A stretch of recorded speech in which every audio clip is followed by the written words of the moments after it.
आणि आपल्या हातात दोन काम आहेत, तसं काही नाही, टेन्शन नाही घ्यायचं. दोन काम आहेत, इतकं काय गडबड करायची गरज नाही, मुंबईला जायची बी काय गरज नाही. आपल्याला दोन काम आहेत आपल्या हातात. मराठ्याला आरक्षण नाही दिलं 288 पाडून टाकायची यांची पुरेचे पुरे,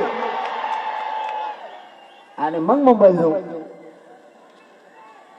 आता कसं, मला एक मंत्री म्हणला, तो म्हणे मला लय मोठा बोलायचं होतं तुमच्या संघ बरं का, बरं मग डोकं दुखायला लागलं, कारण तुमची एवढी पब्लिक आणि 11:30 वाजता सुरू झालेलं ही खेळ परभणी, पुरा महाराष्ट्र परेशान आहे. परभणीतला मराठा लाखो संख्येने उसळला कसा. माझ्या गाडीतल्या पोरा नुसते फोन येते, बसायचं का चर्चेला, म्हणलं तुम्हीच बसा. मराठ्याची अशी धास्ती भयानक. तुमचं कौतुक करतो. हिंगोली आणि परभणी जिल्हा ताकदीने या महाराष्ट्रातल्या मराठ्यांच्या लेकरासाठी उभा राहायला तुमच्या मनापासून कौतुक. माय बाप असंच ताकदीने राहा, नाही हटत मी, काळजी करू नका तुम्ही. कितीही नेते फुटले, कितीही अभ्यासक फुटले, माझ्या आजूबाजूला रोज माझ्या ताटात खाणारे कितीही फुटले, तरी हा मनोज जरांगे तुमच्याशी आयुष्यभर गद्दारी नाही करणार. कोणी पैशासाठी, कोणी पदासाठी, कोणी सरकारच्या दबावात येऊन जरी फुटलं तरी ह्या मनोज जरांगेने तुम्हाला मायबाप म्हणलंय. लेकराची आई बापाविषयी जी इच्छा असते, मायबापाची लेकरांकडून जी अपेक्षा असते ती पुरी तुमचं लेकरू म्हणून मी अपेक्षा पुरी केल्याशिवाय धरणीवर हा देह ठेवणार नाही, त्याशिवाय मरण पत्करणार नाही.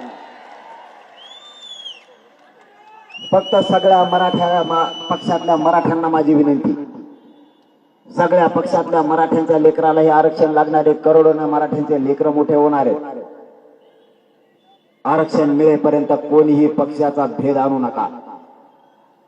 पक्षावाल्यांचा ऐकून आपल्या लेकराच्या अन्नात माती घालू नका. आयुष्याचं कल्याण तुमच्या लेकराचं होणार आहे. पिढ्याना पार मराठ्यांचं कायम लेकरांचं कल्याण होणार. अशी संधी आपल्याला नाही यायची मायबापा पुन्हा. सरकारने किती प्रयत्न करू द्या, आणि तुम्हाला आणि माझ्या महाराष्ट्रातल्या मराठ्यांना पूर्ण विश्वास आहे, मी माझी निष्ठा कधी चुकू शकत नाही. मी सरकारला कधीच मॅनेज होत नाही. माझ्यावर SIT नेमली तरी मी भेलो नाही, गोळ्या घातल्या तरी भेलो नाही. आता माझ्यावर हल्लाही करू शकते तरीही मी भेट नाही. तुम्ही काळजी करू नका, मी हटत नाही. फक्त माझी तुमच्याकडून अपेक्षा तेवढीच आहे की तुमच्या लेकरासाठी या महाराष्ट्रातल्या करोडो मराठ्यांच्या लेकरासाठी एकजूट फोटो देऊ नका. एवढंच मागणं आहे माझं तुमच्याकडे, बाकी काय नाही. यांनी कितीही एकत्र आले, सरकारने यांना एकत्र आणले. फक्त तुम्हाला माझी हात जोडून विनंती, गावखेड्यातल्या ओबीसी बांधवाच्या अंगावर मराठ्यांच्या लोकांनी जायचं नाही, आणि ओबीसी बांधवांनी सुद्धा मराठ्यांच्या अंगावर यायचं नाही. दुसरं काम, जो ओबीसीचा नेता मराठ्यांना त्रास देईल त्याला या निवडणुकीत पाडल्याशिवाय सोडायचं नाही. मराठ्यांच्या पोरांना त्रास देणाऱ्याला सोडायचं नाही. आयला यांना किती बघा ना, यांची किती कला आहे. यांचं एक पडलं त्यांना इतके वेदना झाल्या.